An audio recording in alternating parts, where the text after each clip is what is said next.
Hi అండి, అందరికీ నమస్కారం. Welcome to my channel. ఈ వీడియోలో ఇప్పుడే అందిన వార్త అండి. ఉద్యోగుల బదిలీలు రద్దు చేస్తూ కీలక జీవో విడుదల. ఏపీకి సంబంధించి ఉపాధ్యాయుల బదిలీలు అయితే రద్దు. సో పూర్తి సమాచారాన్ని ఈ వీడియో తెలుసుకుందాము. వీడియోని ఎక్కడ స్కిప్ చేయకుండా ఎండ్ వరకు చూడండి, అప్పుడే పూర్తి ఇన్ఫర్మేషన్ అర్థమవుతుంది. వీడియోకి ఒక లైక్ చేయండి ఫ్రెండ్స్. వీడియోలోకి అయితే వెళ్ళిపోదాము. ఇక విషయానికి వచ్చినట్లయితే ఉపాధ్యాయుల బదిలీలపై ఆంధ్రప్రదేశ్ ప్రభుత్వం కీలక నిర్ణయం తీసుకుందండి. టీచర్ల అక్రమ బదిలీలు రద్దు చేస్తూ ఏపీ ప్రభుత్వం నిర్ణయం తీసుకుంది. ఈ మేరకు బుధవారం నాడు ఉత్తర్వులు విడుదల చేసిందనమాట. రాష్ట్రంలో ఫిబ్రవరి 2024 నుంచి జూన్ 2024 వరకు జరిగిన టీచర్ల బదిలీలను రద్దు చేశారు.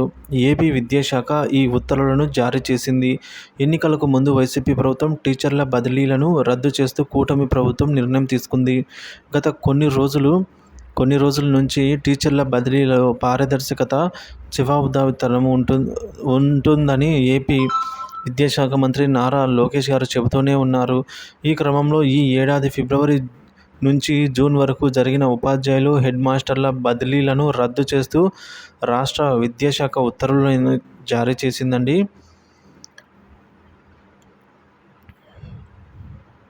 సో ఎన్నికలకు ముందు ఏపీలో టీచర్ల బదిలీలు ఎలా ఉన్నాయంటే, ఏపీలో ఉపాధ్యాయుల అక్రమ బదిలీల వ్యవహారంపై సీఎం చంద్రబాబు ప్రభుత్వం గుర్రుగా ఉంది. అసెంబ్లీ ఎన్నికలకు కొన్ని నెలల ముందు రాష్ట్రంలో జరిగిన టీచర్ల బదిలీలు పారదర్శకంగా జరగలేదని పేర్కొంటూ ట్రాన్స్ఫర్ ఆర్డర్లు పొందిన 917 మంది బదిలీలను రద్దు చేసింది ఇప్పటి ప్రభుత్వము. సీఎం చంద్రబాబు టీచర్ల, హెడ్ మాస్టర్ల బదిలీలపై ఈ నిర్ణయం తీసుకున్నారు. రాష్ట్రంలో ఎన్నికలకు ముందు పలు దఫాలుగా వైసీపీ ప్రభుత్వం టీచర్లను బదిలీ చేసింది. వాటిలో 653 మంది ఉపాధ్యాయుల బదిలీలను అప్పటి CM YS Jaganmohan Reddy ratify చేయడం లేదని తెలిసిందండి. 917 మంది టీచర్లకు బదిలీ ఆర్డర్లు ఇచ్చిన రాష్ట్రంలో ఎన్నికలు రావడంతో ఎన్నికల కోడ్ అమల్లో ఉన్న కారణంగా వాటిని రాటిఫై చేయలేదు.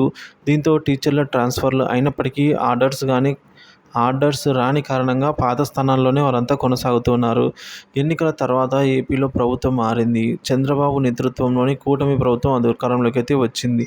వెంటనే టీచర్ల బదిలీలపై అయితే గత ప్రభుత్వం ఆదేశాలను నిలుపుదల చేశారు. అందుకు సంబంధించిన ఏపీ పాఠశాల విద్యాశాఖ బుధవారం నాడు అంటే జూలై 24న ఉత్తర్వులను జారీ చేసిందండి. ఈ మేరకు